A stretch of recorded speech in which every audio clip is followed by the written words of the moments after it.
uh, why China is currently capitalist and at the worst case scenario will never become socialist again. Like I said, if it's the worst case scenario in 2050. Now, to clarify, if you hear my voice sounds different or unusual for some reason, I feel not well. I feel, very sickly lately, and I'm going to be honest, during this video, in any moment I may legit pass out. That's how unwell I am at the moment. True, even though I am criticizing China, which is not the first time because I do not consider them socialist or communist at all, but that doesn't mean that people who defend China, I think the most well known on YouTube would be Bay Area 51, or if that's the full name. That doesn't mean I consider them enemies at all. I consider them comrades. Despite our political philosophical differences, we both share a common enemy, which is capitalism. And two, even in the end of the day, despite our differences and our methods to achieve socialism, we all want the same end goal, which is a stateless classes society. Again, to clarify, even though I'm criticizing China, that doesn't mean the people defending are idiots or anything. They have their reason, they have their tools, that why they think China is socialist or not socialist. Okay? In the end of the day, the left should unite and fight the cause of capitalism because historically the left has always fight each other while the right unite, become strong and massacre us. And this is why we have to stop this and turn the tables around. Regardless, I do not feel good lately. But I said, let's continue. Like I said, China has never been socialist. Maybe at one point during the Han Dynasty, I can remember the Emperor Wen Han, it has some social element, but besides that, they would never achieve actual legit socialism, either neither of the Marxian sense of the term or the anarchist communist sense of the term. Like for example, a quote by a Chinese anarchist that what anarchists mean by equality between the sexes. Because again, China, if even though they're trying to promote the values, the women are comrades and should support the revolution, it has historically been very patriarchal and sexist because of the Confucian nature and culture that have been doctrine for thousands of years. And Xi Jinping himself, despite people trying to defend him, he had quoted Confucius multiple times, and they have put a statue of him of Confucius right next to Tiananmen Square, which was where the last time anarchists have any major influence before being heavily oppressed. Not just the anarchists being heavily oppressed, but the Maoists and even Marxists who are a little too critical of the CCP. Regardless, even then, regardless if you are Marxist or anarchist, you agree that both the sexes, and regardless of your sexual, gender, or romantic orientations, we should join together for a better cause. Like, for example, one of the Chinese anarchists says, what anarchists mean by the equality between the sexes is not just that a man will no longer oppress women, we also want men to no longer be oppressed by other men and women no longer to be oppressed by other women. Thus women should completely overthrow rulership, force men to abandon all of their special privileges and become equal to women, and make a world neither the oppression of women nor the oppression of men. This is what coined by a Chinese anarchist called He Xian, and forgive me of the pronunciation if I mispronounce the word.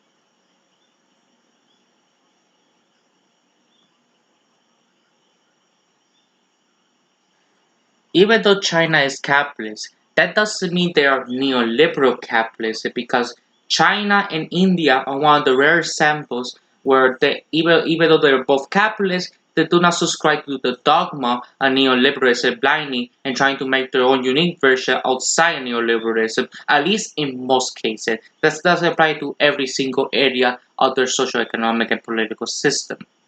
As Neil Chomsky noted, that there's a deliberate policy which models export orientation with neoliberalism, so that if a billion Chinese experience high growth under export oriental policies that radically violate neoliberal principles, the increase in average global growth rate can be hailed as a triumph on the principle they are violated. It should also be mentioned that both of these states avoided the 1980s debt crisis, which is India and China, by avoiding Western banks of the 1970s. They also maintain capital control so that hot money cannot flow freely in and out and have a large state sector.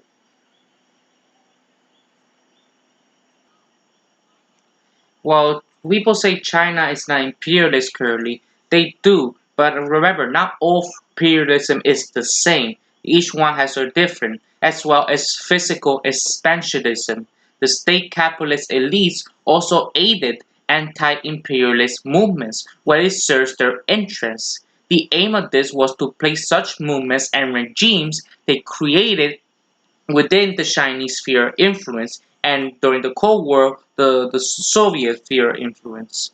Ironically, this process was aided by imperialist rivalries with US imperialism, as American pressure often closed off other options in an attempt to demonize such movements and states as communist in order to justify supporting their repression or for intervening itself. This is not to suggest the Soviets and Chinese regime was encouraging a world revolution by this support. Far from it, it gave it the Stalinist betrayal and attack on genuine revolutionary movement and struggle. The example of the Spanish Revolution, when Stalin joined forces with the fascist Franco to kill anarchists when they achieved anarchist communist society. They achieved a stateless, classless, monolith society in their area of Spain, and they massacred them. It shows you when there's an alternative and becomes successful, no matter if it only lasted a month, the Marxists, at least in the form that we usually associate, doesn't like it and will kill anybody despite they both want to have the same end goal.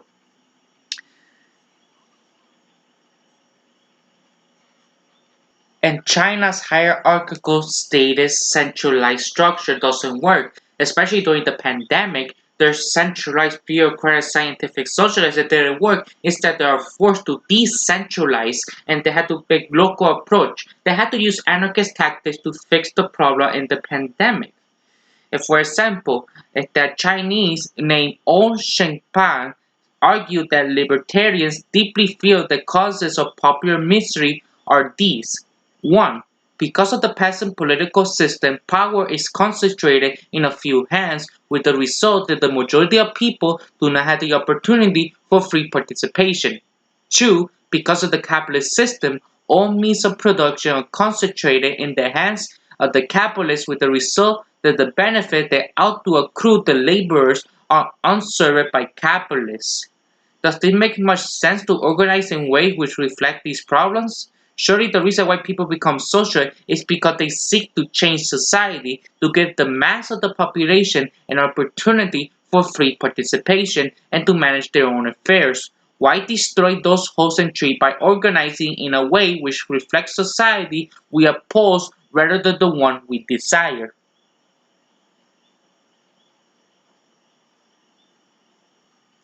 And this is why throughout China's history since Mao, right, even before that during his imperialist, rule, which was already, horrible, right? I think no Marxist would disagree on that, right? But even after Mao, it became counter-revolutionary in many cases. Oppressing anybody who doesn't agree with Mao's philosophy, even if they both share a common enemy and end goal. And the problem is the their approach, the nationalization of things, etc. Thus, the means of production in a land of a state socialist regime are not publicly owned. Rather, they are owned by bureaucratic elite in the name of the people. A subtle but important distinction. As Onshen Bai said, Marxian socialism advocates the centralization not only of political power but also of capital. The centralization of political power is dangerous enough in itself. Add to that the placing of all sources of wealth in the hands of the government and the so-called state socialism becomes merely state capitalism, with the state as the owner of the means of production and the worker as their laborers who hand over the valued product by their labor. The bureaucrats are the masters, the workers their slaves. Even though they advocate a state of the dictatorship of workers, the rulers are bureaucrats who do not labor, while workers are the sole producers. Therefore, the suffering of workers under state socialism is not different from that under private capitalism. In this fashion, decisions about the allocation and use of production assets are not made by the people themselves, but by administrations, by economic planners. Similarly, in private capitalist economies, economic decisions are made by a coterie of managers. In both cases, the managers make decisions which reflect their own interests and the interests of the owners, be it shareholders or the state bureaucracy, and not the workers involved or society as a whole.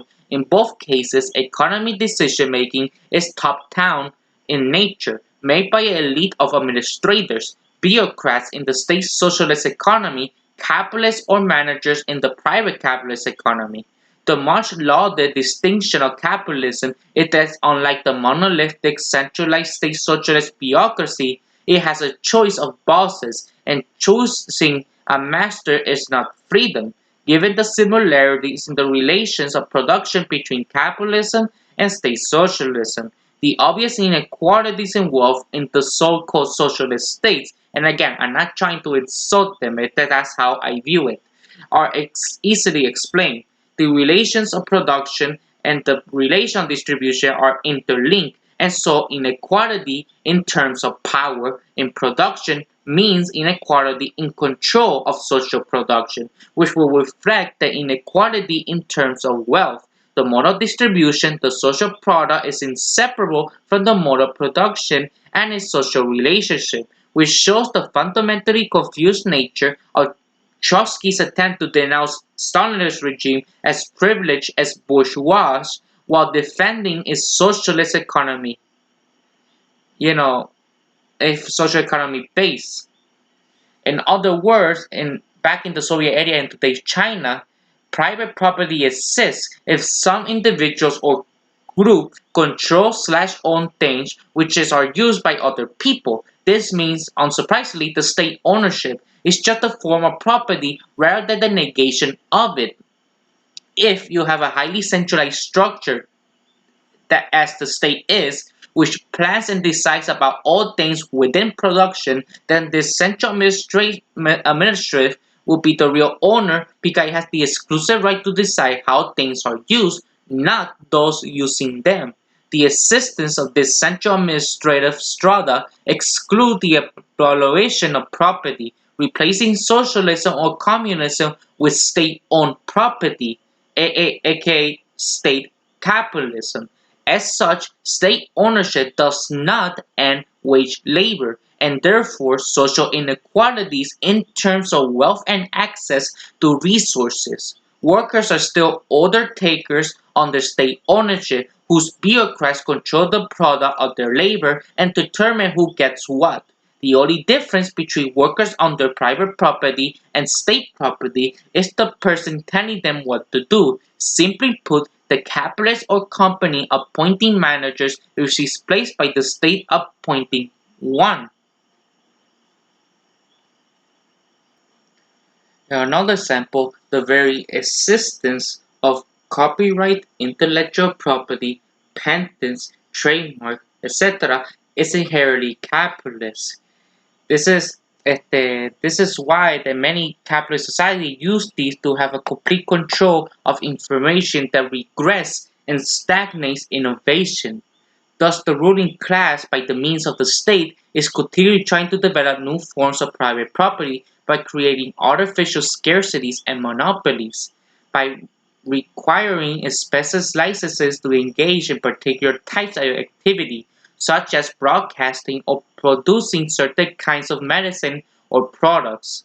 In the information age, from intellectual property are becoming a much more important source of income for elites, as reflected in the attention paid for strengthening mechanism for enforcing copyright and patents in the recent GATT agreements, or in the US pressure on foreign countries like China to respect such laws. This allows corporations, regardless it's from China or outside of it, to destroy potential competitors and ensure that their prices can be set as high as possible and monopoly profits maintained indefinitely. It also allows them to enclose ever more of the common inheritance of humanity, place it under private ownership, and charge the previous users money to gain access to it.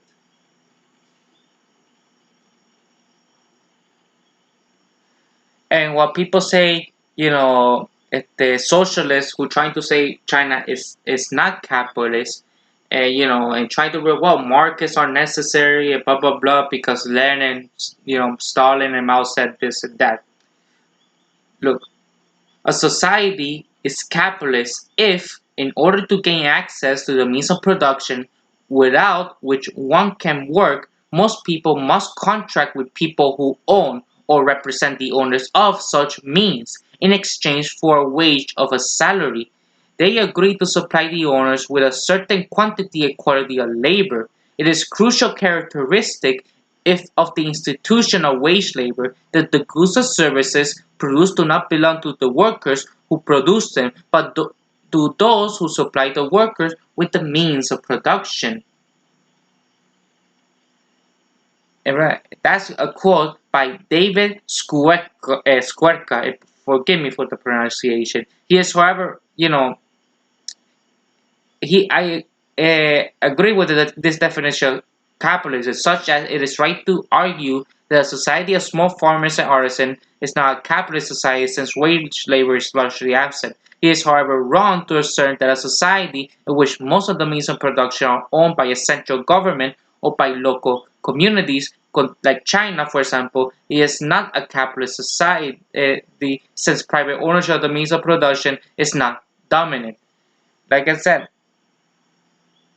it is since private coverage is not dominant, this reason is apparent. As Emma Gomez pointed out, it's obvious. If property is nationalized, it belongs to the state. That is, the government has control of it and can dispose of it according to its wishes and views. Such a condition of affairs, may be called state capitalism, but it would be a fantastic to consider any sense communistic, as the need to socialization of the land and of the machinery of production and distribution which belongs to the people to be settled and used by individuals or groups. If according to their needs based of free access. This thus by Squarchuk's own definition, a system based on state ownership is capitalist, as the workers clearly do not own the means of production they use. The state does. Neither do they own the goods or services they produce. The state, which supplies the workers with the means of production, if it does. The difference is that whether that being a number of different capitalists, there's only one, the state. It is, as Peter Kropotkin warned us, the mere substitution of the state as a universal capitalist for the present capitalists. And this is why even the United States used basically Lenin's approach of economy of state capitalism. The Amazon functions how the Soviet function, the Pentagon functions how the Soviet function, and Walmart function. They both use centralized planned state central economies. They use basically that as approach. Even Trotsky has said that the fascist Mussolini and the Nazis had mimicked their model of the vanguard. It shows you that their reactionary nature within their theories becomes counter-revolutionary.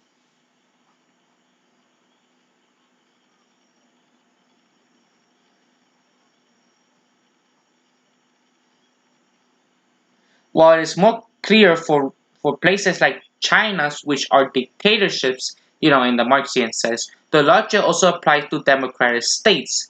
No matter if a state is democratic, state ownership is a form of exclusive property. Ownership which implies a social relation which is totally different from, what should be the actual form of socialism.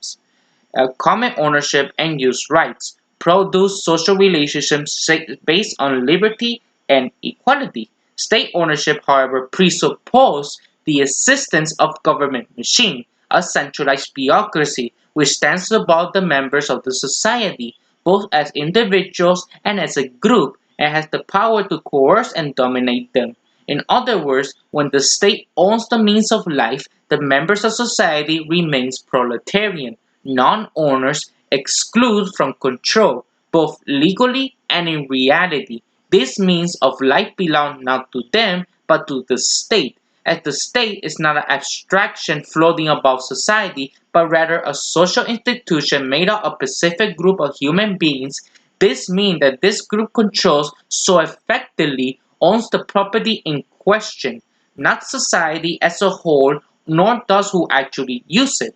Just as the owning class excludes the majority, so does the state bureaucracy, which means it owns the means of production, whether or not it is formally and legally recognized.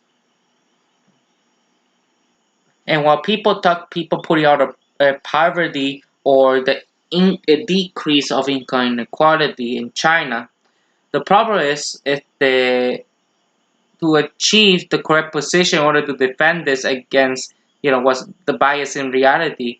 Because if you look at the charts, right, if the from 2000 from 1980 all the way to now, right, even though China grew among the fastest, India competing them, if they're using their data, they claim that inequality has in fact fallen under neoliberalism. Once you look at the individuals rather than countries, then the claim can be made that worldwide inequality has been falling under free market capitalism. While an impressive piece of ideological obfuscation, the argument ignored changes within countries that average income in China are going up extremely rapidly, but not every person receives the average. The average hides a lot. For example, nine homeless people had an average income, of $30, and I'm making this one for example. But at a multimillionaire, on the average income of the 10 people, it is in the millions. On average, at the end of the game of poker, everyone has the same amount of money they started with. As such, to ignore the fact that inequality increased dramatically both countries during the 90s, it's grateful when trying to evaluate whether poverty has actually decreased or not. It should be obvious that if inequality is increasing within a country, it might also be increasing internationally as well.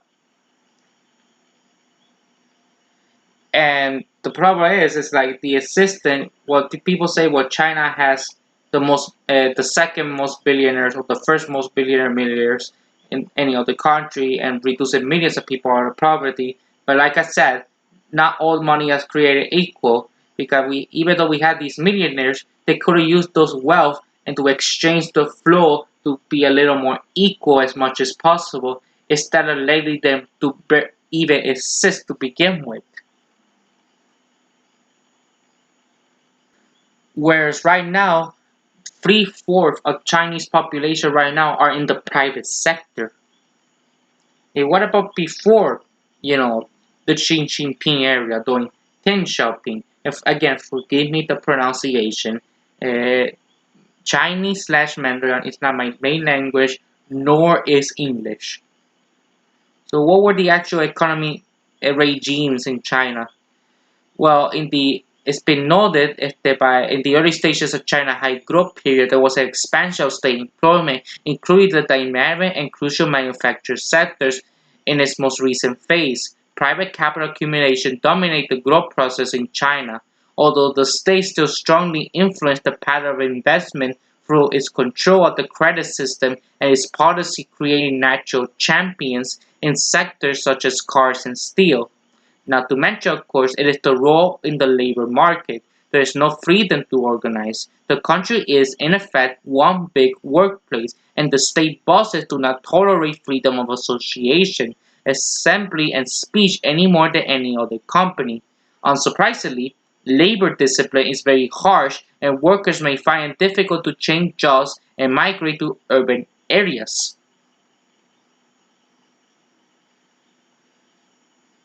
As been noted, the main trade reforms took place after the onset of high growth.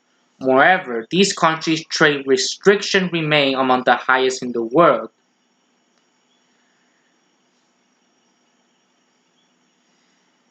As Chomsky noted, there is a deliberate policy which modeled these orientations with neoliberalism.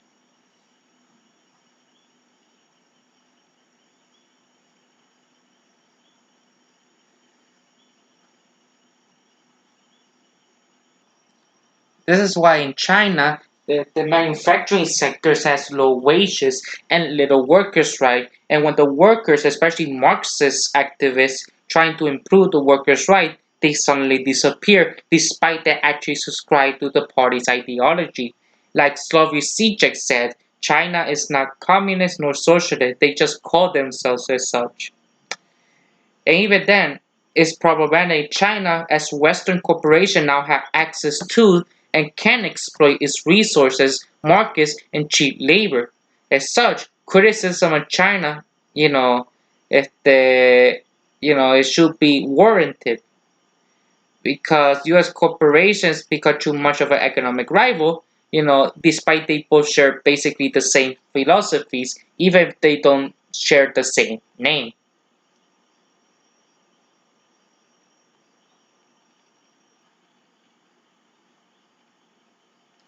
And this is why China, is not social, even though they claim to become a modern socialist nature by 2050. I am scared that the very worst case scenario, it becomes a libertarian anarcho-capitalist society in an absolute worst case scenario.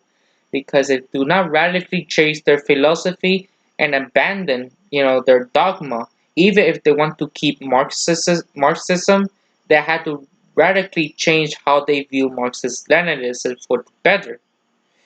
That's why there is no difference between private state capitalism in China. That is the case can be seen from the willingness of capitalist firms to invest in China in order to take advantage of their weaker environmental laws and regulation, plus the lack of opposition. Even though people will argue that Xi Jinping is doing a better job at this, it is hard to say in the long term. It can also be seen from the gutting of the environmental laws and regulation in the West in order to gain competitive advantage. Unsurprisingly, laws to restrict protests have been increasingly passed in many countries, especially in China, as they embrace the neoliberal agenda, with the Thatcher regime in the UK as its successor trailblazing this process. The centralization of power which accompanying such neoliberal experiments reduce the social pressures on the state and ensure the business interest takes precedent.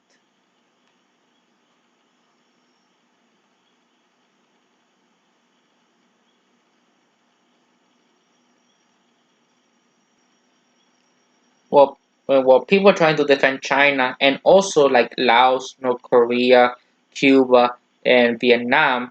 Well, it's a dictatorship of the proletarian. It is a worker state, you know, socialist, But the problem is because of these worker states, for example, socialism has become associated with repressive regime with totalitarian state system.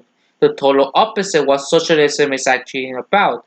Nor does it help when self-proclaimed socialists, such as Trotskyists, that even the Marxist Lenin doesn't like much, obscenely describe regimes that exploit, imprison, and murder wage laborers in Cuba, North Korea, and China as worker state, while some neo-Trotskyists, like the British Socialist Workers' Party, refuse to defend.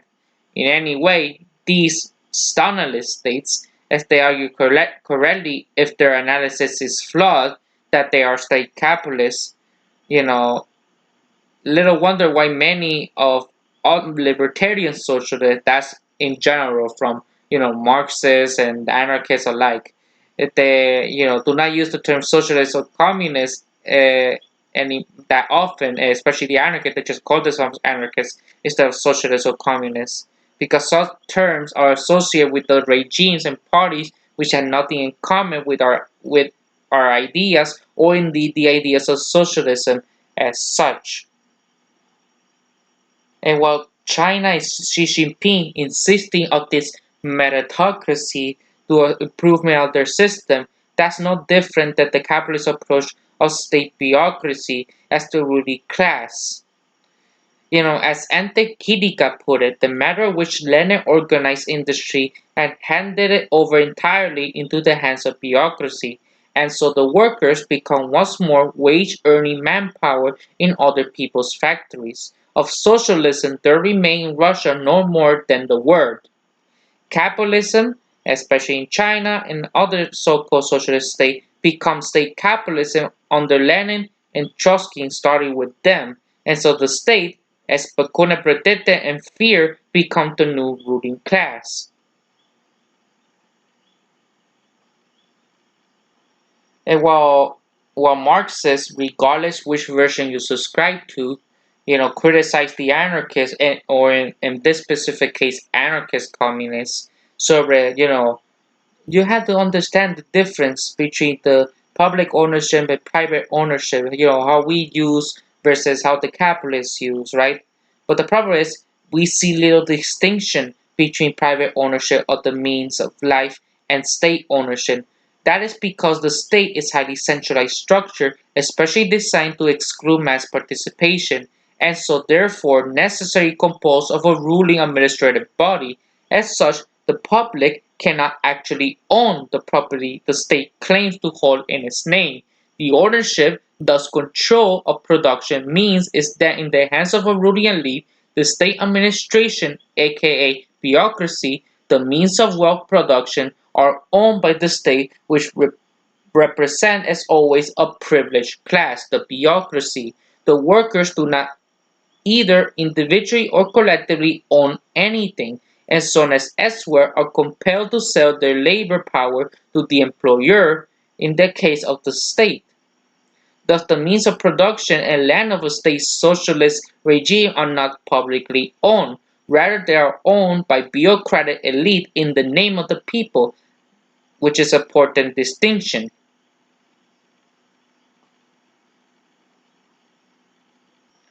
And even China was considered part of the East Asian Tigers, back in the 90s that they used to call it, if they're successful economies, China with Japan and South Korea. I don't know why they put North Korea on the list, but still. Overinvestment has been magnified to these East Asian tigers, and China, which thanks to their intervention in the market and repressive regimes against labor, ensure there are more profitable places to invest than elsewhere. Capital flow into the area, ensuring relative overinvestment, was inevitable. Crisis is possible simply due to the lack of information provided by the price mechanism. Economic agents can react in such a way that the collective result individually rational decision is irrational. Thus, the desire to reap profit in the tiger economies resulting in a squeeze in profit as the aggregate investment decision result in overinvestment and so overproduction and failing profit. And in fact, these economies of these East Asian countries, including China, suffer, from a fallacy of composition, where you are the first Asian export-driven economy, you are competing with high-cost Western producers, and so your cheap workers, low taxes, and lax environmental laws allow you to undercut your competitors and make profit. However, as more tigers join in the market, they end up competing against each other, and so their profit margin will decrease towards their actual cost price rather than that of Western firms. With the decrease in profit, the capital that flowed into the region flowed back out, thus creating a crisis, proving incidentally the free markets are destabilizing and do not secure the best of all possible outcomes. Thus, renter regimes, after weakening the Western economies, help destabilize the Eastern ones too. Well, people trying to justify China is not imperialist, or and as well as Cuba, Laos, Vietnam, North Korea, etc. And we focus, the capitalist imperialism, the private capitalism, or Lenin used to call it the monopoly at the imperialist at the highest stage of capitalism. We cannot avoid these, so-called socialist nations, given that modern imperialism has an economic base caused and developed capitalism by, in part, the rise of big businesses organized on a wider and wider scale. We should not be surprised that the state capitalists, aka the socialist nations, are and were also imperialistic, as state capitalist system express the logical endpoint at capital concentration, the one big firm. The same imperialistic pressure that applied to big businesses and its state will also apply to the state capitalist nations, which is China, Vietnam, North Korea, Laos, and Cuba. You know, as a one good example by a great Marxist philosopher Cornelius Castoriadis, has stated, but if imperialist expansion is the necessary expression of an economy in which the process of capital concentration has arrived at the stage of monopoly domination, this is true a fortiori for an economy in which this process of concentration had arrived in its natural limit. In other words, the imperialist expansion is even more necessary for the totally concentrated economy that they are realized through different modes. For example, capital expropriating play a much more restricted role and acts in a different way than is the case with monopoly domination. It is the result of different separating bureaucratic capitalism from monopoly capitalism. But at bottom, this changed nothing. We must strongly emphasize that the imperialistic features of capital are not tied to private or state means of production. The same process takes place if, instead of monopolies, there is exploiting bureaucracy. In other words, this bureaucracy also can exploit, but only on the condition that it dominates. End quote. Given this, it comes as no surprise that state capitalist countries also participate in imperialist activities, adventures, and wars, although on a lesser scale and for slightly different reasons than those associated with private capitalism. However, regardless of the exact causes, has always pursued an imperialist foreign policy that is the state and not the worker which owns and controls the whole life of the country. Given this, it is unsurprising that the World Revolution was abandoned in favor of alliances with capitalist countries. Like the bourgeois state, the USSR took part in the maneuvering to establish a balance of power in Europe. This has its roots in the internal class structure, as it's obvious that a state which pursues an imperialist foreign policy cannot itself be revolutionary, and this is shown by the internal life of USSR, where the means of wealth production are owned by the state, which represent as always a privileged class, the bureaucracy. This process became obvious after the defeat of Nazi Germany and the creation of the Stalinist state in Eastern Europe. It was the consolidation of Russian imperialist power and their incorporation within the structure of the Soviet Union. As such, all these countries behind the Iron Curtain are better regarded as what they really were, satellite states of Russia. Of course, the creation of these satellite states was based in the inter-imperialist agreement reached on the Yalta Conference of February 1945. As we can see by Russia's ruthless policy towards her satellite regimes, Soviet imperialism has more inclined to the defense what she already had and the creation of a buffer zone between herself and the West. This is not to deny the ruling elite of the Soviet Union did not try to exploit the countries under its influence. For example, in the years after the end of the Second World War, Eastern Bloc countries paid the USSR millions of dollars in reparations. As in private capitalism, the satellite states were regarded as a source of raw materials and of cheap manufactured goods. Russia secured the satellite export at below world prices, and the export to them and above world prices. Thus, trade was based on the old imperialist principle of buying cheap and selling dear, very, very dear. However, the nature of the imperialist regime was such that it discouraged too much expansionism, as Russia imperialism had to rely on armies of occupation, utterly subservient quisling governments, or a highly organized and loyal political police, or all three. In such circumstances, a considered dilution of Russian power occurred with each acquisition of territory. Needless to say, the form and content of the state capitalist domination of its satellite, which we can see today in in China and to a lesser extent Laos, Vietnam, Cuba, North Korea, etc., was dependent of its own economy and political structure and needs, just as traditional capitalist imperialism reflect its needs and structure, while direct exploitation declined over time.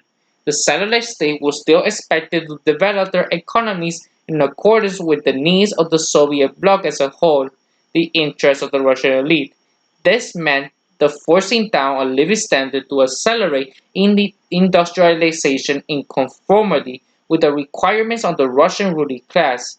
Thus was because these regimes served not as the outlet for the excess Soviet products, but rather as a means of plugging holes in the Russian economy, which was in a chronic state of underproduction in comparison to its needs. As such, form and content of these regimes' domination over its satellite countries are determined fundamentally by its own economic structure, and so it would be completely incorrect to consider these relations identical to the relations of classical colonialism. So part of differences between private and state capitalism were driven by the means to plunder those countries of commodities to make up the shortages caused by central planning. In contrast, capitalist imperialism tend to export goods. It would be expected within this overall imperialist agenda the local bureaucrats and elites feather their own nests as with any form of imperialism.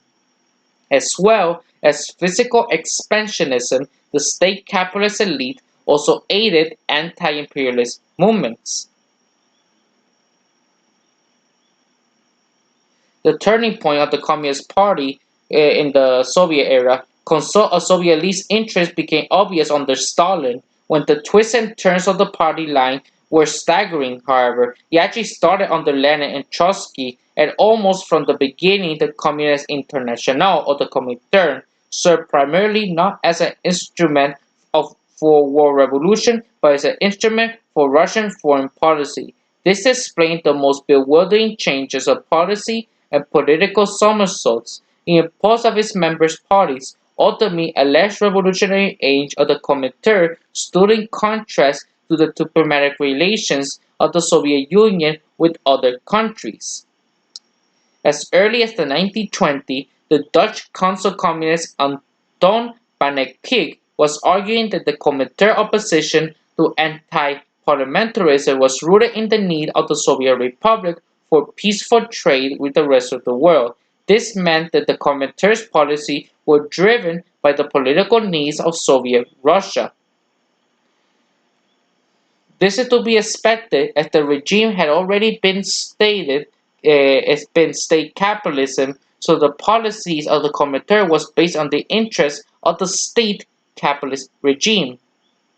Therefore, imperialism is not limited to states based on private capitalism. The state capitalist regime have also been guilty of it. This is to be expected as both are based on minority rule, the exploitation and oppression of labor, and the need to expand resources explaining to it. This means that the anarchists oppose all forms of capitalist imperialism and they raise the slogan neither east nor west. We cannot alter our views about Russia or any other capitalist state capitalist like China simply because for imperialist reasons. American and British spokesmen now denounce Russia totalitarianism. We know that their indignation is hypocritical and they may become friendly to Russia again if it suits their interests. In the clash of imperialism, anarchists support neither side as both are rooted in the exploitation and oppression of the working class. Finally, it is worthwhile to refute the two common myths about state capitalist imperialism, like for example China and back then Russia. The first myth is that state capitalist imperialism results in a non-capitalist regime, and that is why it is so opposed to by Western interests. From this position, held by many Trotskyists, it is argued that we should support such regimes against the West. For example, the socialists who have supported the Russian invasion of Afghanistan. This position is based on a fallacy rooted in the false Trotskyist notion that state ownership of the means of production is inherently socialist. Just as capitalist domination saw the transformation of the satellite country, social relations from the pre-capitalist forms in favor of capitalist ones. The domination of socialist nations, quote unquote, meant to the elimination of traditional bourgeois and social relations in favor of state capitalist ones. As such, the nature and form of imperialism was fundamentally identical and served the interests of the appropriated ruling class in each case. This transformation of one kind of class system into another explained the root of the West's very public attack on China. It had nothing to do with being considered a worker state, as Trotsky, Lenin, and others want to suggest. For example, argue if the expropriation of the capitalist class, argued one anarchist in 1940, is naturally terrifying to the capitalist class, but it does not prove anything about worker state. In Stalinist Russia, expropriation is carried out by and ultimately for the benefit of the bureaucracy, not by the workers at all. The bourgeoisie are afraid of expropriation of power passing out of their hand. However, seize it from them. They will defend their property against any class or clique. The fact that they are indignant about Soviet imperialism proves their fear. It tells us nothing at all about the agents inspiring that fear. This elimination of traditional forms of class rule and their replacement with new forms is required as these are the only economic force compatible with the needs of the state capitalist regime to exploit these countries on a regular basis. The second myth is the notion that opposition to state capitalist imperialism by such as people meant to support for Western capitalism.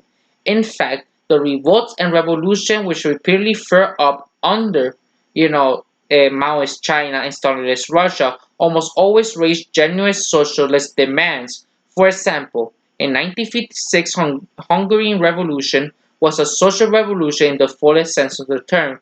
It just was fundamentally changed in the relation of production and the relation between ruler and rule in factory, pits, and on the land.